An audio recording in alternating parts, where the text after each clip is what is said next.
चलिए बेटा शुरू करें।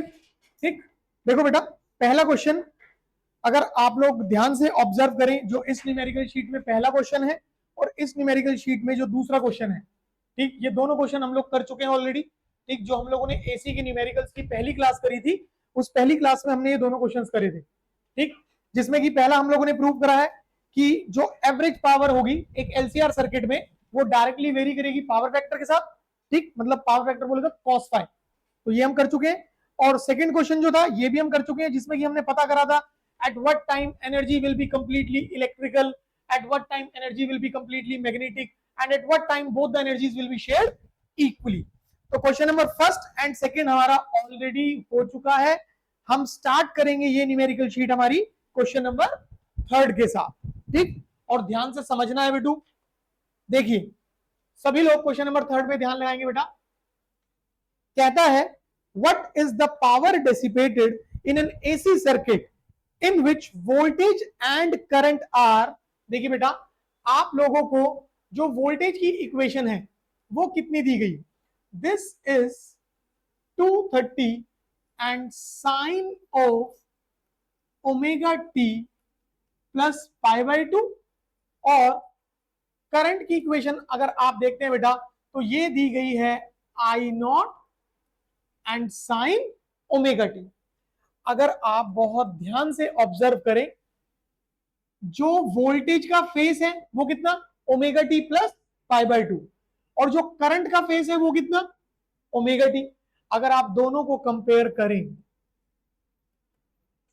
जल्दी से आ जाए बेटू, अगर दोनों को कंपेयर करें तो साफ नजर आ रहा है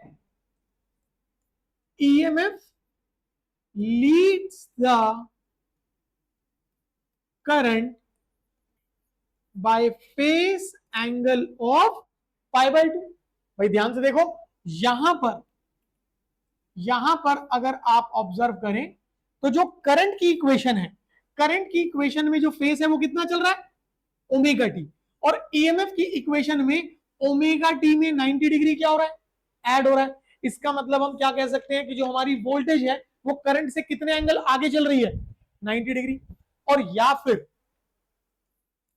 फिर आप कह सकते हैं कि जो करंट है, current lag behind the EMF bye a face angle of what, pi by 2। कि जो करंट है वो 90 डिग्री पीछे चल रहा है। भाई अगर ईएमएफ 90 डिग्री आगे है तो इसका मतलब करंट 90 डिग्री पीछे। और आपको याद होना चाहिए बेटा, करंट 90 डिग्री पीछे किस में होता था, रिपीट कर देते, ध्यान से सुनना। In case of resistor current और ईएमएफ दोनों सेम फेस में होते थे। इन केस ऑफ कैपेसिटर जो करंट है वो 90 डिग्री आगे होता था, करंट 90 डिग्री आगे। और इंडक्टर के केस में, जल्दी से देखते हैं, इंडक्टर के केस में जो करंट है वो 90 डिग्री पीछे। तो ये जो केस बना, ठीक, this is for what, pure inductor. ये किसके लिए बना आपका, प्योर इंडक्टर के लिए। और आपको याद होना चाहिए इंडक्टर के केस में हमने दो पावर कैलकुलेट की हुई है बेटू। सबसे पहले कौन सी निकली थी, इंस्टेंटेनियस। फॉर्मूला कितना बना था, minus E naught I naught by 2 and sine 2 omega t, इस तरीके से। और फिर जब हम इसी को आगे चल के इंटीग्रेट करते थे, सॉल्व करते थे, तो निकलती थी एवरेज पावर। और एवरेज पावर कितनी आई थी। सो क्वेश्चन में अगर आप ध्यान से पढ़ें तो उसने आपसे पूछा what is the power dissipated in the AC circuit, तो आपका आंसर कितना रहेगा, 0 हो जाएगा सबका। कर सकते हैं अच्छे से, श्योर। अच्छा, अदरवाइज आप लोग क्या कर सकते हो, देखो ध्यान से,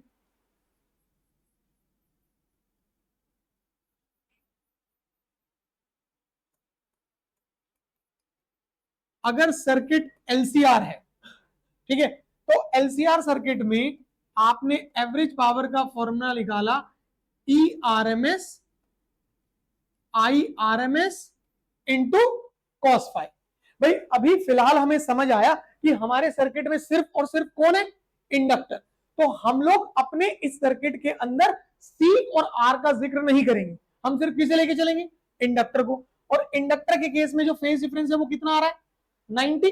तो अगर आप यहां 90 पुटअप करें तो देखिए ध्यान से, ERMS, IRMS and cos 90, power कितनी 0। आया समझ? तो या तो आप ये वाला कंसेप्ट याद रखें या फिर फॉर्मूले में सब्स्टिट्यूट कर ले, दोनों से रिजल्ट आपके क्या रहेंगे 0 रहेंगे। कर सकते हैं अच्छे से, पक्का? आइए नेक्स्ट क्वेश्चन नंबर 4, बहुत ध्यान से पढ़े बेटा। क्वेश्चन नंबर 4 ध्यान से पढ़ो। आशुतोष न्यूमेरिकल शीट शेयर कर लो आदित्यन के साथ, ठीक? आदित्यन जाते हुए लेके जाना बेटा, ठीक? क्वेश्चन नंबर 4 को ध्यान से पढ़ेंगे बेटू।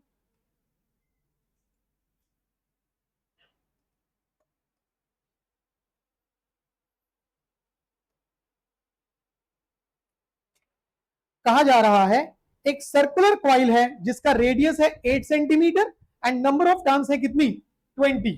तो मेंशन करते हैं बेटू हम लोग यहां पर, radius is 8 centimetre, that is 8 into 10 की power minus 2 metre and number of turns, number of turns कितनी है बेटू 20। आगे बढ़ते हैं, is rotated about its vertical diameter with an angular speed of 50 radian per second.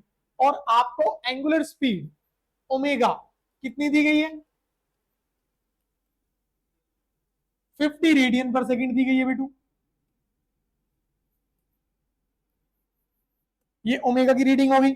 Now in a uniform horizontal magnetic field of magnitude, और magnetic field का magnitude कितना है, इट इज 3 into 10 की पावर माइनस 2 टेस्ला। तो आपसे कहता है obtain the maximum and average EMF in the coil. सुनिए ध्यान से, सबसे पहले हम बात कर लेते हैं एवरेज ईएमएफ की।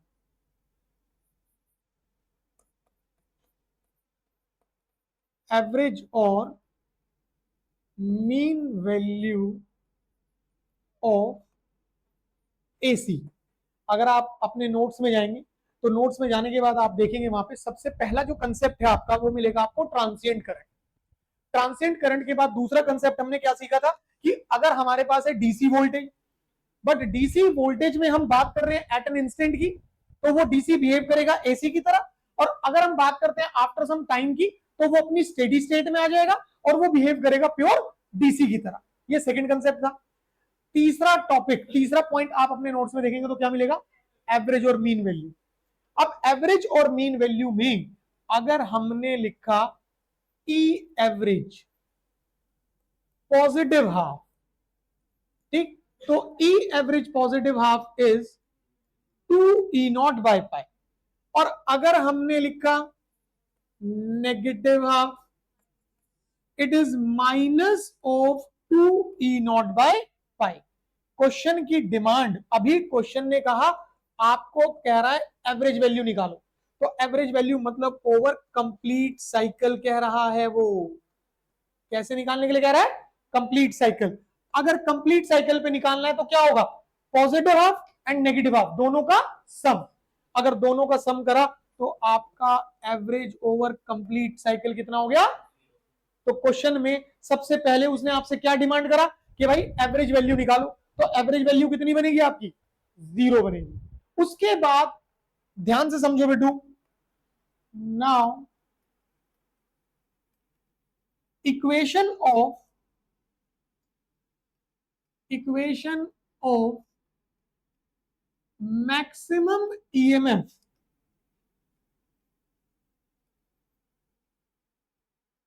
Generated in a generator. आप जब अपने ईएमआई चैप्टर में जाएंगे और ईएमआई चैप्टर के अंदर आपका सबसे लास्ट टॉपिक जो हमने पढ़ा वो हमने पढ़ा एसी जनरेटर। और एसी जनरेटर में एक डेरिवेशन करी है और वहां डेरिवेशन में आपको एक पॉइंट मिलेगा मैक्सिमम ईएमएफ। इसे याद रखने का तरीका भी मैंने आपको सिखाया था नवाब, इस तरीके से, ठीक। अब ध्यान से देखो, क्या आपके पास सारी रीडिंग्स हैं या नहीं। E0 will be n, that is the number of turns, कितनी 20 into omega angular speed, that is 50 into area, circular coil है, so area will be how much, pi r square. तो बेटा रेडियस कितना है, 8 into 10 की power -2. आपने करा पाई 3.14 into r square 64 into 10 की पावर -4. नाउ n हो गया, ओमेगा हो गया, ए हो गया, अब बचा कौन, B. Check it out, 3 into 10 की पावर -2, ये पुटअप करा आपने 3 इंटू 10 की पावर -2, तो सॉल्व आउट करके मैक्सिमम ईएमएफ इतने वोल्ट, बताओ होगा या नहीं होगा, कर सकते हैं अच्छे से. सो देखिए क्वेश्चन को ध्यान से पढ़ते हैं. उसने कहा obtain the maximum and the average EMF in the coil. ये हो गया मैक्सिमम और ये हो गया एवरेज, ये दोनों हो जाएंगे. आगे चलते हैं. अब उसने कहा if the coil forms a close loop of resistance 10 ओम. भाई अगर हमारी जो लूप है, जो कॉइल है, वो एक क्लोज लूप बना रही है और उसका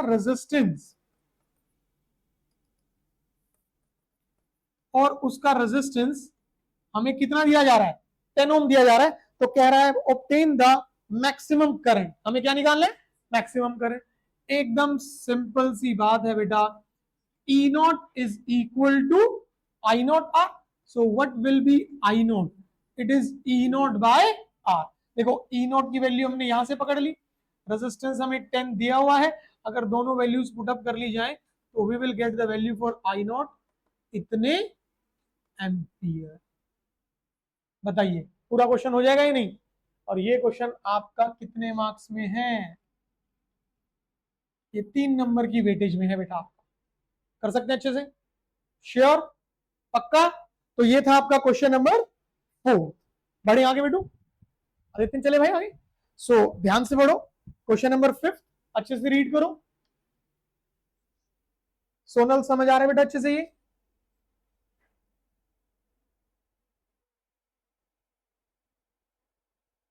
सोनल बेटा क्लियर है यहां तक.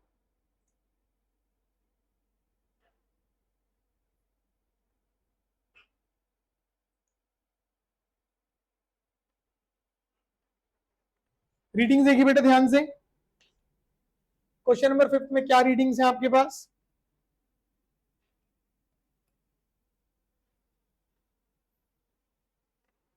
कहता है a light bulb is rated 100 watt and 220 volt. देखिए ध्यान से, आप लोगों को क्वेश्चन के अंदर जो बल्ब की पावर रेटिंग है वो कितनी दी गई है, 100 वॉट, और जो इसकी वोल्टेज रेटिंग है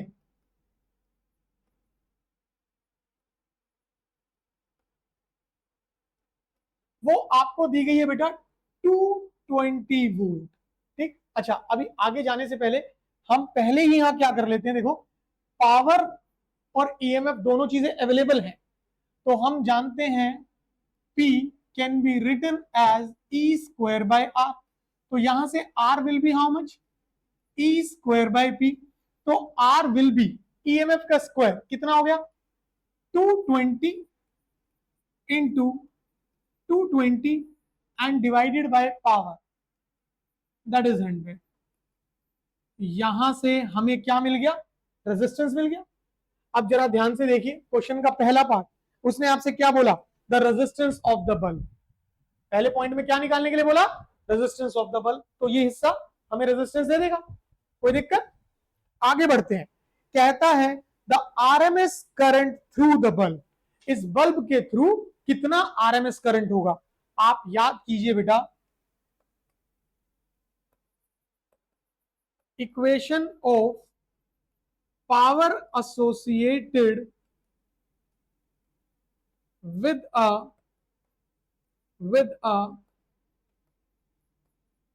resistor. ठीक, कि अगर हम एक रेजिस्टर की बात करें तो रेजिस्टर के साथ एवरेज पावर कितनी एसोसिएट होती है. The formula is E R M S into I R M S. ये डिराइव भी किया हुआ अपने नोट्स में मिलेगा आपको. ठीक है, अब ध्यान से देखिए जरा, हमने एक चीज बोली थी कि जब तक वो कुछ ना बताए तब तक जो रीडिंग देगा, ठीक है, चाहे वो वोल्टेज की हो चाहे वो करंट की हो, वो कौन सी रीडिंग होगी, आरएमएस. तो ये जो वोल्टेज रेटिंग हम कह रहे हैं, तो ये बेसिकली कौन सी वोल्टेज है, ERMS। ठीक है, नाउ अगर सब्स्टिट्यूट करें तो बेटा पावर कितनी है हमारे पास, 100, पावर होगी 100 is equal to ERMS। ERMS कितना हो गया, 220 एंड इनटू IRMS। तो भाई आपने ये कैंसिल कर दिया, तो यहां से IRMS is going to be what, 10/22 ampere. बताइए समझ आया, कर सकते हैं अच्छे से, पक्का। देखो सबसे मजेदार चीज ये है, टॉपिक्स को अच्छे से प्रिपेयर करना है, जो फॉर्मूले आ रहे हैं वहां पे उन फॉर्मूलों को अच्छे से ध्यान में रखना है। अगर वो सब चीजें प्रिपेयर रहेंगी तो कहीं दिक्कत नहीं आएगी।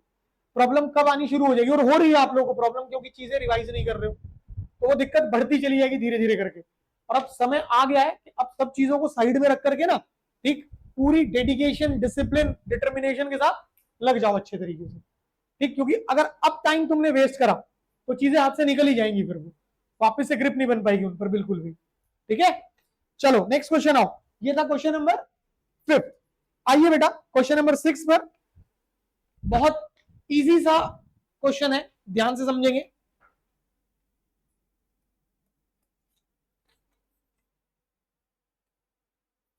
देखो बेटा क्वेश्चन नंबर 6 क्या कह रहा है आप लोगों से, कहता है ए पार्ट में अ चार्ज 30 माइक्रोफेराड कैपेसिटर। भाई एक कैपेसिटर है, चार्ज है, और कितनी capacity, 30 microfarad, having initial charge of 6 मिलीकूलम। और इसने कितना चार्ज स्टोर करा है, 6 मिलीकूलम, मतलब 6 इंटू 10 की power -3 coulomb is connected to a 27 milli henry inductor. और हमने इसे एक इंडक्टर के साथ कनेक्ट करा जिसका इंडक्टेंस कितना है, 27 मिली हेनरी। ये इंडक्टेंस हो गया और ये कैपेसिटी आ गई बेटा। चलिए आगे, what is the angular frequency of free oscillation of the circuit. भाई उसने डिमांड करा है क्वेश्चन के ए पार्ट में, angular frequency of free oscillation. Simply इसका मतलब क्या हुआ, कौन सी फ्रीक्वेंसी निकालनी है, this simply means the resonating frequency निकाल के देनी है हमें। Now what is resonating frequency, omega, and that is 1 by and root of LC। अगर आप गौर से देखें बेटा, ध्यान से देखें, तो आपके पास इंडक्टेंस और कैपेसिटेंस दोनों चीजें हैं, ठीक। अगर हम रिप्लेस करें तो omega is going to be 1 by under root, what is inductance, 27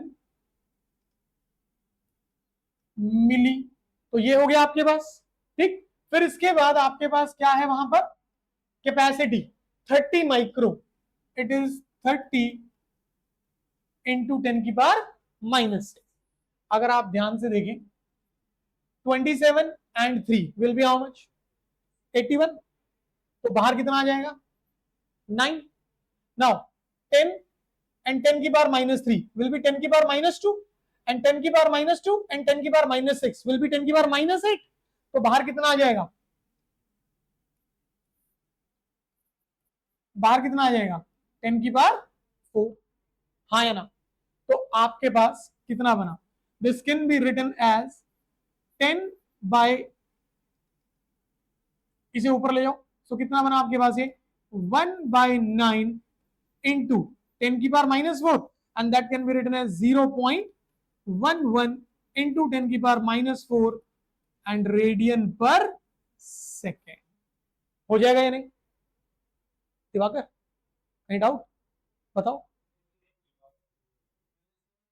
ये यहां पर गड़बड़ कर दिया हमने, दिवाकर बोलता क्यों नहीं है फिर, ये यहां पर डर, अब मैं चुड़ैल थोड़ी हूं भाई। 9 ये आया -4 और ये ऊपर जाएगा तो कितना हो जाएगा, 4। तो फिर आपके पास आप इसे लिख सकते हैं 10/9 इंटू 10 की पावर 3, तो ये कितना हो जाएगा, 1.1 इंटू 10 की पावर 3 और रेडियन पर सेकेंड। अभी ठीक है भाई, पक्का?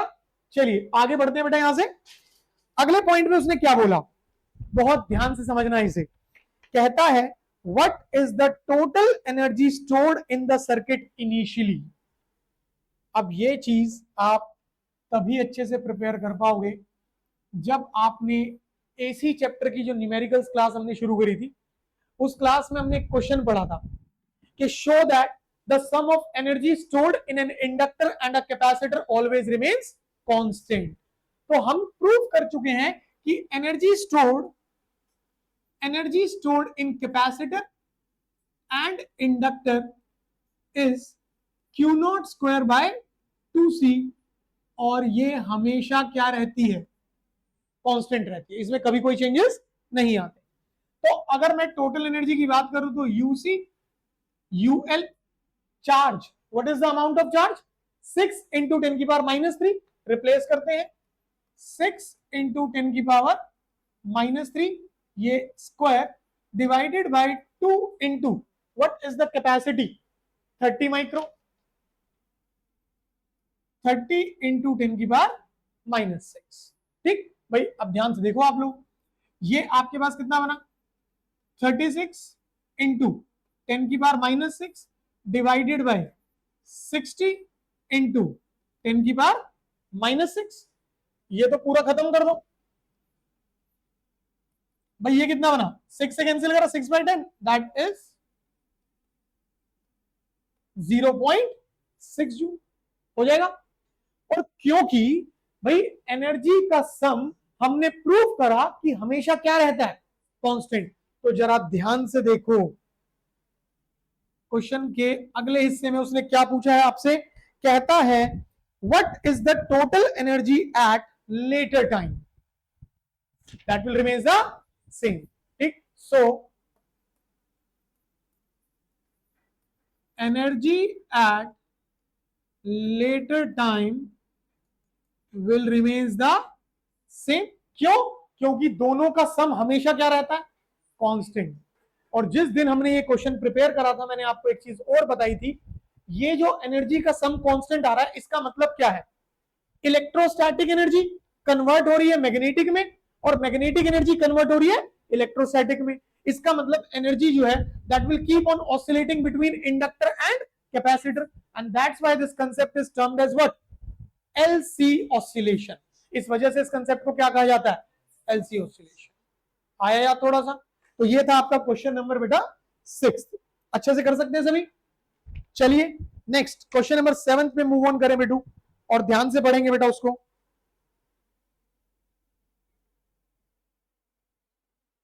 क्वेश्चन नंबर 7 को ध्यान से पढ़ो बेटा।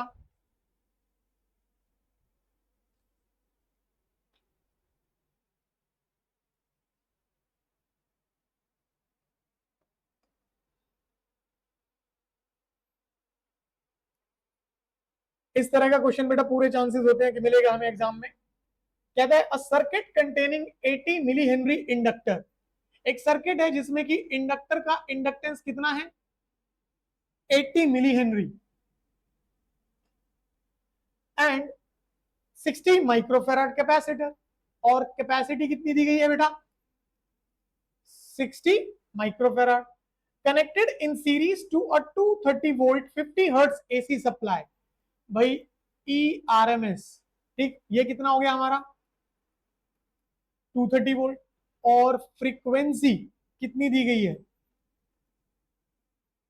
50 hertz. The resistance of the circuit is negligible, और सर्किट का जो रेजिस्टेंस है वो लगभग ना के बराबर है।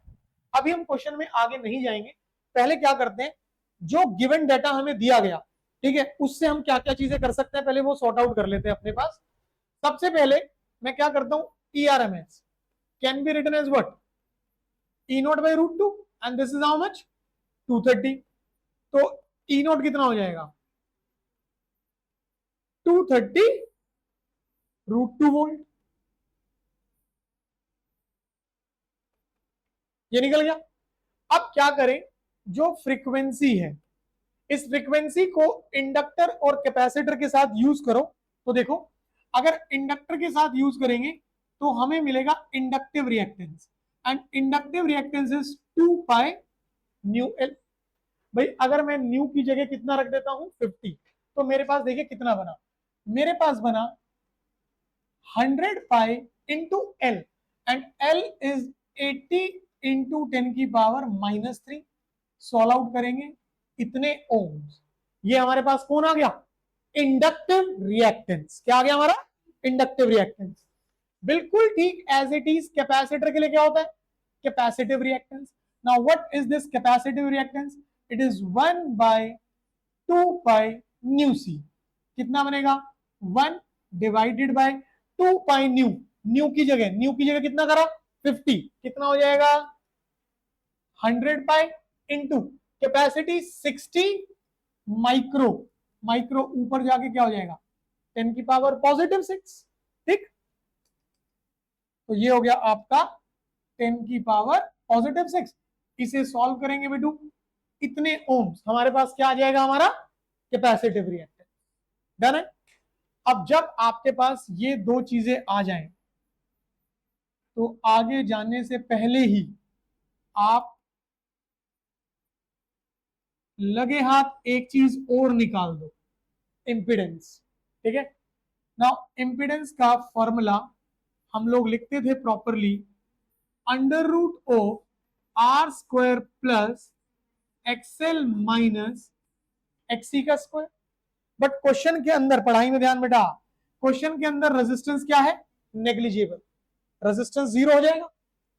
ये स्क्वायर चल रहा है तो रूट से बाहर आके क्या बचा, z इज एक्सएल माइनस, आपके पास दोनों रीडिंग्स है, अगर आपने उन दोनों रीडिंग्स को यहां सब्स्टिट्यूट कर लिया तो इसे सॉल्व आउट करके हमें पता लग जाएगा इंपिडेंस इतने ओम्स, इतना हो जाएगा। अब मतलब फिलहाल जो रीडिंग्स अवेलेबल थी हमने ये चीजें उनको थोड़ा सा रिजॉल्व कर लिया। अब डिमांड देखते हैं। पहला point, obtain the current amplitude and RMS value. Current amplitude मतलब हमें क्या निकालने के लिए कह रहा है, आई नॉट, मैक्सिमम करंट। तो याद कीजिए बेटा, general equation of impedance written as Z is E not by I not. तो यहां से I नॉट को कितना लिखेंगे, E नॉट बाय Z। जरा गौर से देखिए, E not and Z, here we have E not, ये रहा, एंड here is Z। अगर यहां सब्स्टिट्यूट कर लिया जाए तो I नॉट इतने एम्पियर, बोलो कर सकते हैं या नहीं, I नॉट निकला। फिर उसने क्या बोला, आरएमएस वैल्यू। फॉर्मूला याद होना चाहिए हम लोगों को, हम लोग आईआरएमएस को कितना लिखते हैं, आई नॉट बाय √2। आई नॉट आ चुका है, अगर यहां वैल्यू रिप्लेस कर दी जाए तो इतने एम्पियर, बोलो हो जाएगा या नहीं हो जाएगा, समझ आया कैसे करना है, पक्की बात। ओके, तो पहला पॉइंट तो हो गया हमारा, obtain the current amplitude and the RMS value. ये था क्वेश्चन का पहला हिस्सा। ठीक, चलते हैं क्वेश्चन के नेक्स्ट हिस्से की ओर बेटू। बी पार्ट कहता है, obtain the RMS value of potential drop across each element. हमें आरएमएस पोटेंशियल ड्रॉप निकालना है दोनों पे, इंडक्टर पे भी और कैपेसिटर पे भी। तो देखिए, नॉर्मली हम ईआरएमएस को क्या लिखते हैं, current into the opposition of, भाई वोल्टेज जो है, जो पोटेंशियल डिफरेंस है वो क्या होता है, it is current into resistance. तो जब हमने बात करी थी चैप्टर के अंदर रिएक्टेंस को लेकर के, इंपिडेंस को लेकर के, तो हमने वहां भी जिक्र किया कि हम रिएक्टेंस और इंपिडेंस की जगह रेजिस्टेंस वर्ड का इस्तेमाल नहीं कर सकते। अगर इंडक्टर की बात है तो इंडक्टर ने जो अपोजिशन दी उस अपोजिशन को क्या बोला, इंडक्टिव रिएक्टेंस। कैपेसिटर ने जो दी उसे क्या बोला, कैपेसिटिव रिएक्टेंस। तो यहां रेजिस्टेंस वर्ड का इस्तेमाल नहीं करेंगे। ठीक, तो इसलिए हमने क्या लिख लिया, अपोजिशन। भाई अगर हमने आरएमएस वैल्यू लिखी इंडक्टर के लिए तो क्या होगा, आईआरएमएस इंटू एक्सएल। अब जरा ध्यान से ऑब्जर्व करो, पहले पार्ट में आईआरएमएस निकाल चुके हो और बिल्कुल स्टार्टिंग में एक्सएल निकाल चुके हो। अगर इधर सब्स्टिट्यूट कर दी जाएंगी दोनों रीडिंग, IRMS एंड एक्सेल, इतने वोल्ट आ जाएगा या नहीं? ठीक, फिर इसी तरीके से हम निकालेंगे ERMS अक्रॉस कैपेसिटर। क्या लिखेंगे? IRMS into XC। Now IRMS है हमारे पास, XC भी है, और अगर इसे सॉल्व आउट किया तो इतने वोल्ट हमारे पास क्या आ जाएगा? RMS potential drop across capacitor. समझ आया कैसे करना है? देन जरा C, D और E पार्ट देखना जरा ध्यान से। C, D एंड E ध्यान से ऑब्जर्व करो। जीरो। भाई what is the average power associated with the inductor? Zero. What is the average power associated with the capacitor? Zero. और दोनों का सम करेंगे तो वो भी कितना रहेगा? सो आई होप जो पार्ट नंबर C, D और E है ये तीनों आप अच्छे से कर सकेंगे। पढ़े आगे? चलिए let's move on to question number 8। ध्यान से पढ़ेंगे बेटू।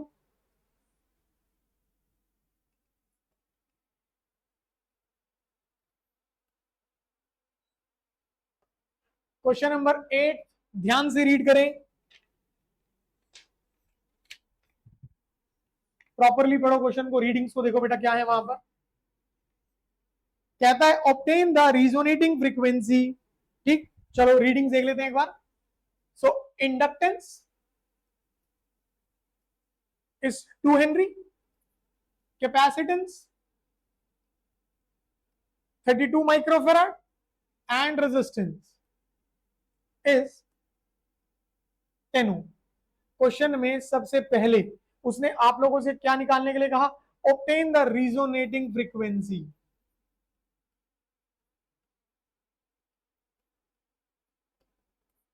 से हम लोगों ने ओमेगा एंगुलर फ्रीक्वेंसी की बात कर ली यहां पर। ठीक, तो ओमेगा का फॉर्मूला क्या रहेगा बेटा? 1/√LC, 1/√of what is L, 2, what is C, 32 micro. Done है भाई। 32 इंटू 2 64, तो बाहर कितना आ गया? बाहर कितना आ गया? 8, और यहां से कितना आ गया? 10 की पावर -3। इसे रिजॉल्व कर लो, 1000/8 एंड रेडियन पर सेकेंड। कर सकते हैं नहीं? हो जाएगा अच्छे से। फिर आगे जब आप क्वेश्चन को पढ़ते हो बेटा तो उसने आपसे क्या बोला वहां पर? That what is the quality factor of this circuit. Again main game is all about the formula. देखो याद करो थोड़ा सा, क्वालिटी फैक्टर और क्यू फैक्टर कैसे डिफाइन करते थे? This is sharpness of tuning, sharpness of tuning at the resonating frequency। कि रिजोनेंस पर, रिजोनेटिंग फ्रीक्वेंसी पर सिग्नल कितना शार्प मिल रहा है। ठीक, that will be termed as what? Quality factor. और इसको जब आप मैथमेटिकली लिखते हो बेटा तो लिखा जाता है इंडक्टिव रिएक्टेंस और रेजिस्टेंस का रेशो, या फिर कैपेसिटिव रिएक्टेंस और रेजिस्टेंस का रेशो। और जब आप इसे रिजॉल्व कर देते हो तो आपका फॉर्मूला जो तैयार होता है वो होता है 1/R एंड √of L/C। ये फॉर्मूला बनता है आपका। तो जब आप इसे रिजॉल्व करेंगे तो कितना बनेगा? 1/R, what is R? 10 √L कितना हो गया बेटा? 2, एंड कैपेसिटी कितनी थी हमारी? 32 माइक्रो। ये चीज बनी भाई। अगर आपने इसे रिजॉल्व किया तो देखो ये 1/10 एज इट इज रखो, इनटू 1/10 की पावर -6 से कितना बाहर? 3। ये कैंसिल करा 16, तो ये कितना बाहर? 4 हो जाएगा। तो इसे रिजॉल्व करो तो ये आपके पास किसकी वैल्यू आ जाएगी? और कहा बेटू? -3। ठीक है, दिवाकर तो बताता ही नहीं है यार, बता। इसकी कोई भी यूनिट्स नहीं होती, ध्यान रखना। हो जाएगा अच्छे से। तो ये था आपका क्वेश्चन नंबर 8। बेटा पहले ये बताओ यहां तक सारे क्लियर हैं? पक्का? श्योर? जिन्होंने चैप्टर कर रखा है, जिन्होंने भी चैप्टर नहीं करा, ठीक है, थोड़ा सा अजीब सा महसूस हो रहा होगा, यार ये साला चल ही क्या रहा है, आ रहा है। तो चलो फिर इसी बात पे अगला क्वेश्चन बताओगे। आ रहे मजाक। हाँ, मतलब फॉर्मूला पता लग रहे हैं थोड़े बहुत कि कैसे इंप्लीमेंट हो रहे हैं। IRMS PRMS। देखो हमारे बैच में एक बहुत होनहार बच्चा है दिवाकर, ये आपको भी बताएगा कि फॉर्मूला कैसे यूज करा जाता है। ठीक है दिवाकर बेटा? अरे मुंह क्यों छिपा रहे हो? ऐसे क्या कर्म करके आए जो मुंह छिपाना पड़ गया तुम्हें? क्यों दिवाकर भाई, सब ठीक ठाक है? चलो, अब मेरी, अरे मेरी तैयार तो छोड़ दो भाई तुम। चलो क्वेश्चन नंबर 9, ध्यान से दिवाकर भाई बताओ कैसे करना है।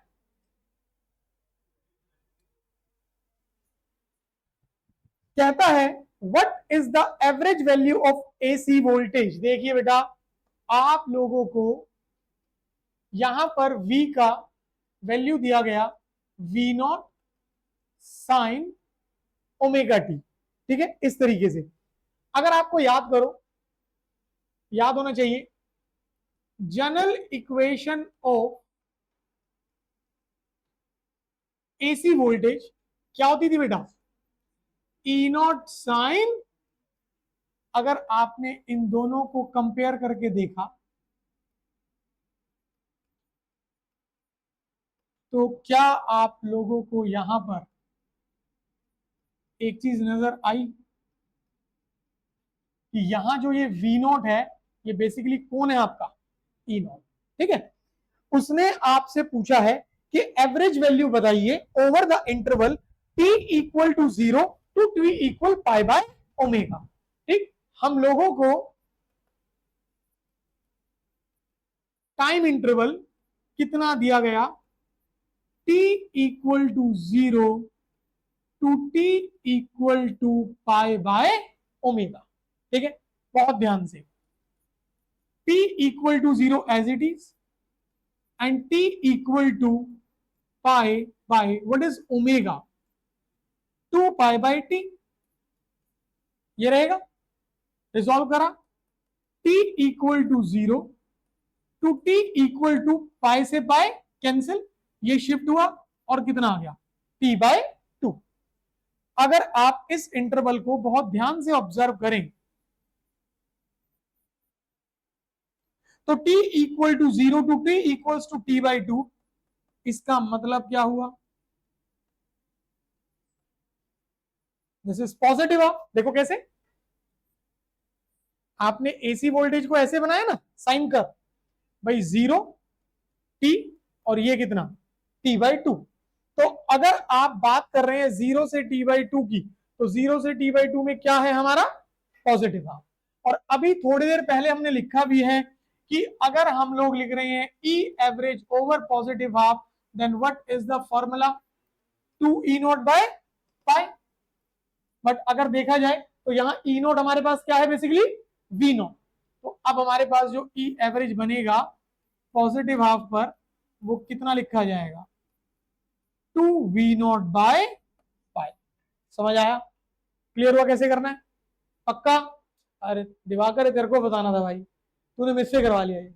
चल कोई नहीं, अगला बताइए, क्वेश्चन नंबर 10। अच्छा, क्वेश्चन नंबर 10 में ना बेटा आप लोगों को एक ग्राफ मिलेगा, ठीक, एक वेव फॉर्म मिलेगी, वो पहले मैं आपको बना के दे देता हूं यहाँ पे।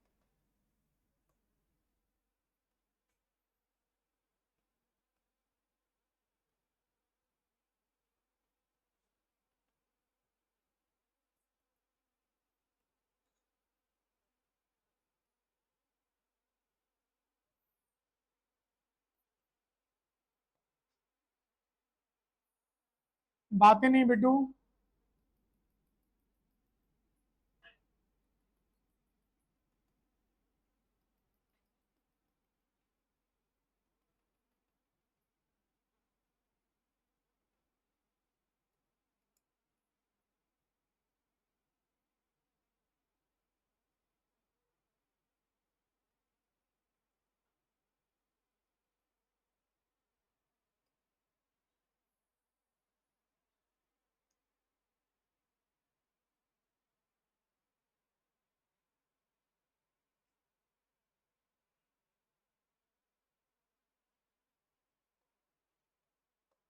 ग्राफ में आपके पास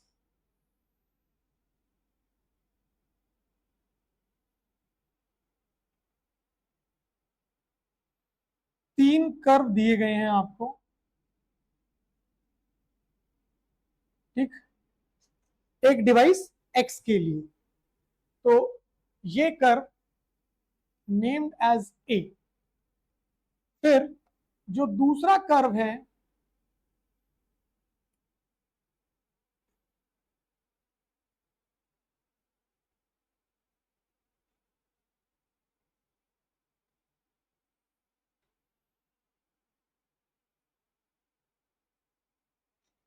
वो ये अवेलेबल है, ठीक। So this is the curve B. और अब जरा थोड़ा सा ठहरना पड़ेगा आपको।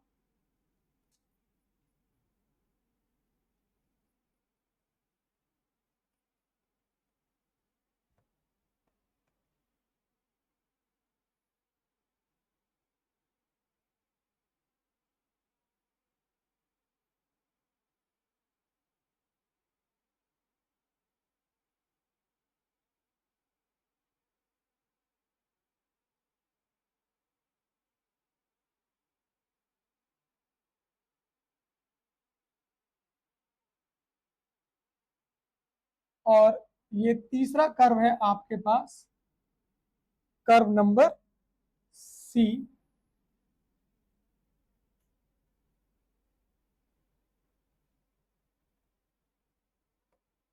ये गिवन है आपको, ठीक है।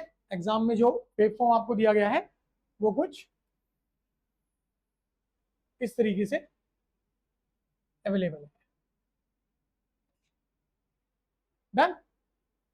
अभी फिलहाल हम क्वेश्चन की तरफ जाते ही नहीं, हम अपने इस वेवफॉर्म को देखते हैं। और अगर वेवफॉर्म को गौर से देखें तो मेरा जो कर्व ए है,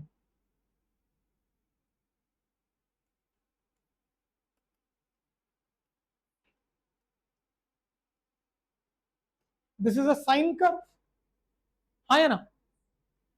फिर मेरा जो कर्व बी है, it is positive cosine curve. ये कौन सा कर्व हो गया? Positive cosine curve. और जो मेरा कर्व सी है, ठीक, अब सी पर आने से पहले, ठीक, एक बार ए और बी को दोबारा से चेक करते हैं। जो ए है sine curve, this is basically representing what? EMF, that E is equal to E not sine omega T. फिर इसके बाद जो कर्व बी है, this is representing the current, I is equal to I not cos omega T. And जो curve C है, this is sine 2 omega T curve. ये किसका curve है? साइन 2 ओमेगा टी का। अब सुनो ध्यान से, ये इक्वेशन जो है करंट की, किस में होती थी? कैपेसिटर में। इंडक्टर में होती थी minus I not cos omega T, और कैपेसिटर में plus I not cos omega T. तो यहां से मुझे पता लगा कि जो मेरा एलिमेंट एक्स है, जो मेरा एलिमेंट एक्स है, this is a pure capacitor. और प्योर कैपेसिटर में अगर आप याद करें इंस्टेंटेनियस पावर का formula, E naught I naught, E naught I naught by 2 and sine, check करो, sine 2 omega T. T curve में आ रहा है, इसका मतलब the curve C is for power. Question की डिमांड अब समझ आ गई? देखो ध्यान से, which curve shows the power consumption, that is the curve number C. फिर B point, what is the average power consumption over a full cycle?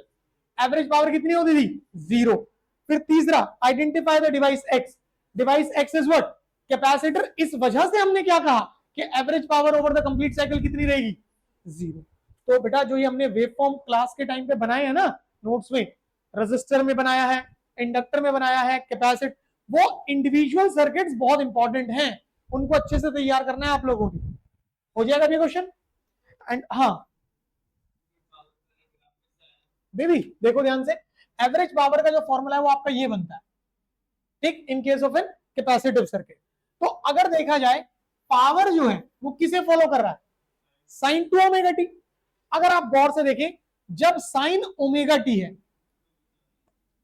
जब साइन ओमेगा टी है तो ये एक सिंगल साइकिल है। ध्यान से देखो, जब साइन ओमेगा टी है तो सिर्फ और सिर्फ क्या है, सिंगल साइकिल। अब जब टू ओमेगा टी हो गया तो कितने साइकिल होंगे, दो। पावर में कितना आ रहा है, साइन टू ओमेगा टी, मतलब कितने साइकिल्स, चेक इट आउट। जब आप इस वाले कर्व को देख रहे हो, कर्व सी को, ये तुम्हारा एक साइकिल हो गया, फिर ये तुम्हारा दूसरा साइकिल। सो दिस मींस ये जो ग्रीन वाला कर्व है ये किसको फॉलो कर रहा है, साइन टू ओमेगा टी को, और साइन टू ओमेगा टी किसमें आ रहा है, पावर। इस तरीके से आई बात समझ। अब देखो, अगर आप अपने टॉपिक्स को प्रिपेयर करके रखेंगे तो आपको जरा सा भी समय नहीं लगेगा वहां पे सिंगल पॉइंट सटीक आंसर लिखने में, तुरंत आंसर निकलेगा। बट अगर आपने टॉपिक्स को टूटा फूटा तैयार कर रखा है तो वो कंसेप्ट को लेकर के कॉन्फिडेंस नहीं होगा, और जब कॉन्फिडेंस नहीं होगा तो आप अपने आंसर को, प्रेजेंट तो बहुत दूर की बात है, ठीक, आप उसको तरीके से लिख भी नहीं पाए। जब प्रॉपरली लिख ही नहीं पा रहे तो प्रेजेंटेशन की तो बात ही खत्म होगी। आप तुक्के मार रहे हो कि हाँ ये हो सकता है, इसके बाद ये हो सकता है, नहीं, वो गड़बड़ हो जाएगा। अगर चीजें आपको क्लास में ना सिखाई जा रही हो तो तुक्के मारना, बट यहाँ तो सारे पॉइंट्स, एक एक point, formula, equation, derivation, numerical, theory point सारे अच्छे से हो रहे हैं ना आप लोग, तो उनको अच्छे से प्रिपेयर करो, ठीक है भाई। तो इसी बात पे एसी चैप्टर के न्यूमेरिकल्स का हमारा आखिरी क्वेश्चन, और इसके बाद हम चले जाएंगे अपने आगे के नए चैप्टर्स में। सो आइए क्वेश्चन नंबर 11, बहुत ध्यान से पढ़ें, क्वेश्चन इंपॉर्टेंट है बेटू।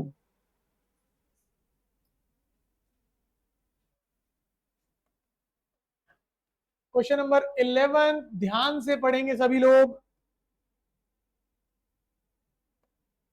प्रॉपर्ली रीड करें बेटा इसको।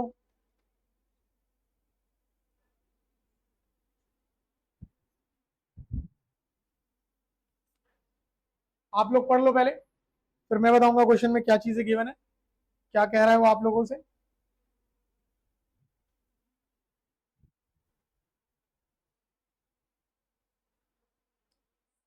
स्वीटी यहां तक समझ आए सारे अच्छे से, पक्का। ऋषभ क्लियर है बेटा, लकी, आशुतोष क्लियर है बेटू, अरियन,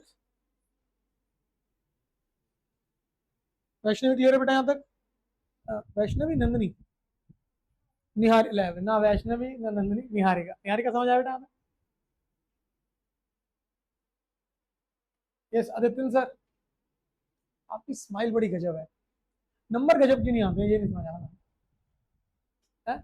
और अब जो नेटफ्लिक्स पे आपका जो स्क्रीन टाइम जा रहा था वो कम हुआ। आदित्य के पेरेंट्स आए थे एक दिन, कहते सर बच्चा रात रात भर तो पढ़ता है। मैंने कहा कहाँ से पढ़ता है, फादर सेड कि सर फोन से पढ़ता है। मैंने कहा दिखाओ फोन, हम भी देखें क्या पढ़ता है। तो हमें फोन में नेटफ्लिक्स नजर आया, हमें उसमें यूट्यूब नजर आया। फिर मैंने जो उसमें देखा, अगर वो मैंने इसके पापा को दिखा दिया होता तो बड़ी आपत्तिजनक स्थिति हो जाती। फिर मुझे लगा कि नहीं, ये बात हमारे बीच में रहे तो ज्यादा अच्छा है ना भाई। पापा को पता लगेगी, पता लग रहा है फिर दोनों बैठ के देख रहे हैं, तो भी दिक्कत हो जाएगी, है ना। तो किसी एक का स्क्रीन टाइम कम होना बहुत जरूरी था, तो मैंने सोचा कि फादर साहब का थोड़ा कम रहे, चले जाएगा। आदित्य बचा लिया मैंने तुझे उस दिन, नहीं तो तुझे यही नीचे बेंच के नीचे घुसा के मारना तेरे पापा, जिस तरीके की तू उसमें मूवीज देख रहा था। अच्छी मूवीज थी वो। चलिए जी, मैं नाम नहीं बता सकता उन मूवीज के आप लोगों को। चलिए आदित्य भाई करें शुरू, क्या कह रहा है क्वेश्चन बताइए। पढ़ा ही नहीं बेशरम ने अभी, अच्छा पढ़ लिया, अच्छा। सो मैं डेटा मेंशन करता हूं एक बार, फिर आदित्य हमें बताएगा। कहता है when a circuit element x, भाई एक सर्किट एलिमेंट एक्स है is connected across N AC source. हमने इसे एसी वोल्टेज दी और इस एसी वोल्टेज के देने की वजह से यहां पर जो करंट फ्लो करा, अब मजेदार बात, उसने कहा करंट फ्लो करा, कोई इंफॉर्मेशन नहीं है कौन सा करंट, जब तक कुछ ना कहे तब तक कौन सा, आरएमएस, ठीक है। तो कहता है यहां करंट फ्लो कर रहा है √2 एम्पियर का, ठीक है। और फर्दर उसने क्या कहा कि and this current is in phase with the applied voltage, current is in phase with the EMF. तो बेटा हमने सीखा है ना कि करंट ईएमएफ के साथ फेस में किसके लिए होता है, रेजिस्टर के लिए। इसका मतलब ये हमारे पास जो हमारा एलिमेंट एक्स है, this is basically a resistor. ये कौन होगा, एक रेजिस्टर होगा। अभी हम आगे नहीं बढ़ेंगे, ठीक है। क्वेश्चन के अंदर जो इतना सा पॉइंट दिया है ना, इसको रिजॉल्व करो। कैसे, देखो भाई, आपने रेजिस्टर को वोल्टेज दी है और करंट इतना फ्लो कर रहा है, तो क्या मैं यहां पर ऐसा कुछ लिख सकता हूं, ERMS is equal to IRMS into R. तो ERMS is equal to √2 into R. बोलो हाँ या ना भाई, पक्की बात है ना, श्योर हो। चलिए आगे बढ़ते हैं। अब बारी आती है एक दूसरे एलिमेंट Y की, और इसके अक्रॉस भी आपने सेम वोल्टेज दी है। Now this is the important point, उसने मेंशन करा है कि यहां पर भी आप क्या कर रहे हो, सेम वोल्टेज दे रहे हो, ठीक। और करंट भी क्या फ्लो कर रहा है, वही सेम √2 एम्पियर। बट ये जो करंट है इसके बारे में उसने क्या जिक्र किया है, कहता है now the same current flows in the circuit but it leads the voltage by π/2। But ये जो करंट है, अब कोई नहीं बोलेगा, current leads the voltage by π/2। तो बच्चा पार्टी, अगर आप लोगों को याद हो, आदित्य ने बताएगा अभी, current is in phase with the voltage, that is what, resistor. Current अगर लैग कर रहा है, इंडक्टर, और अगर करंट लीड कर रहा है तो कैपेसिटर। करंट क्या कर रहा है, लीड। इसका मतलब हुआ कि ये जो एलिमेंट Y है, this must be a capacitor. कोई डाउट। अब इसके लिए रिजॉल्व करते हैं, तो मैं क्या लिख सकता हूं,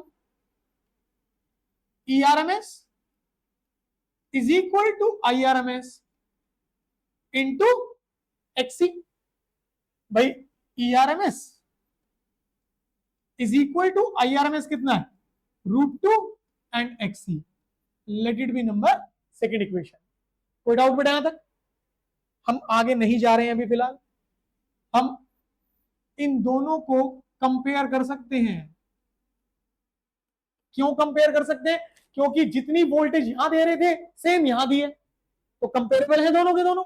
तो आपके पास कितना बना बेटा, यहां से √2R is equal to √2 XC। तो R और XC दोनों क्या आ गए, बराबर आ गए। आई समझ, इतना समझ आया। अब आगे बढ़ते हैं। कहता है क्वेश्चन के ए पॉइंट में, name the circuit elements X and Y। Name the circuit elements X and Y। हो गया answer. B part, find the current that flows in the circuit. Now important है, ध्यान से समझें। कह रहा है कि आप अब करंट की वैल्यू पता करो अगर हमने इन दोनों का कैसा कॉम्बिनेशन यूज किया। अब हम क्वेश्चन को आगे नहीं बढ़ेंगे, पहले यहां तक बात करते हैं। अब क्वेश्चन में क्या है, now series combination of X and Y. भाई एक्स एंड वाई मतलब रेजिस्टर और कैपेसिटर, तो इंपीडेंस की बात करेंगे हम। अगर हमने इंपीडेंस की इक्वेशन लिखी, अगर हमने इंपीडेंस की इक्वेशन लिखी तो कितना बना, √2 R square XL minus XC square. भाई यहां से अगर देखा जाए तो आप एक्सएल को कितना कर देंगे, 0। तो z will be equal to under root of R square plus, बेटा ये दोनों तो बराबर है, अगर आपने एक्स सी की जगह आर कर दिया तो z will be equal to what, root two R. हाँ या ना? नाउ क्वेश्चन में क्या कहा, कहता है कि अगर हमने दोनों का सीरीज कॉम्बिनेशन इस्तेमाल करा और सेम वोल्टेज दी है, अभी भी वोल्टेज चेंज नहीं कर रहे, जितनी वोल्टेज आप पहले दे रहे थे अभी भी उतनी ही वोल्टेज दिए, तो करंट पता करो। अब तुम्हारी इक्वेशन तैयार हो चुकी है। अब तुम क्या कर सकते हैं, यहां पे देखो ध्यान से, ईआरएमएस नया वाला करंट होगा, हाँ या ना, एंड इनटू जेड। अब तो जेड के लिए कर रहे हैं ना, दोनों के सीरीज के लिए, तो ये लगाया हमने। हम वोल्टेज नहीं बदलेंगे क्योंकि उसने क्वेश्चन में बोला है कि सेम वोल्टेज। ठीक, नाउ सेम वोल्टेज है ये ना हमारे पास। अब या तो आप रूट टू आर यूज करो या फिर रूट टू एक्सी यूज करो, तो एक्सी की जगह भी कौन आएगा, आर, कोई फर्क नहीं पड़ेगा। तो अगर मैंने यहां यूज करा, ये हो गया रूट टू आर नया I R M S, and Z is what, Z is what, root two are.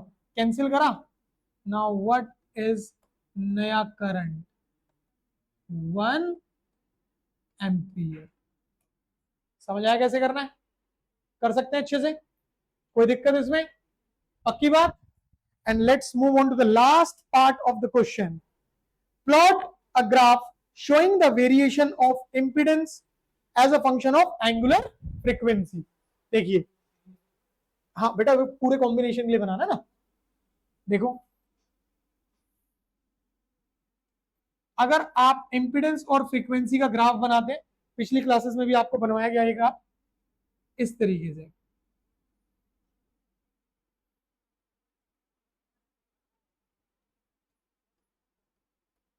ये वाला पॉइंट रिप्रेजेंट करता था रिजोनेटिंग फ्रीक्वेंसी, ये वाला पॉइंट क्या हो जाता था, प्योरली रेजिस्टिव, ये वाला पॉइंट क्या हो जाता था, कैपेसिटिव, और ये वाला क्या हो जाता था, इंडक्टिव। हमारे क्वेश्चन में क्या बोला गया हमें, रेजिस्टर एंड कैपेसिटिव। तो हम पूरा नहीं बनाएंगे, हम सिर्फ कौन सा हिस्सा बनाएंगे, ये वाला आरसी वाला। अगर तीनों होते तो हम पूरा बनाते, और अगर क्वेश्चन में आर और एल होता तो फिर ये राइट साइड वाला बना देते। आया समझ? तो इसी के साथ आपका यहाँ पे एसी चैप्टर पूरा का पूरा समाप्त। क्लियर है, यहां तक हो जाएगा पक्का?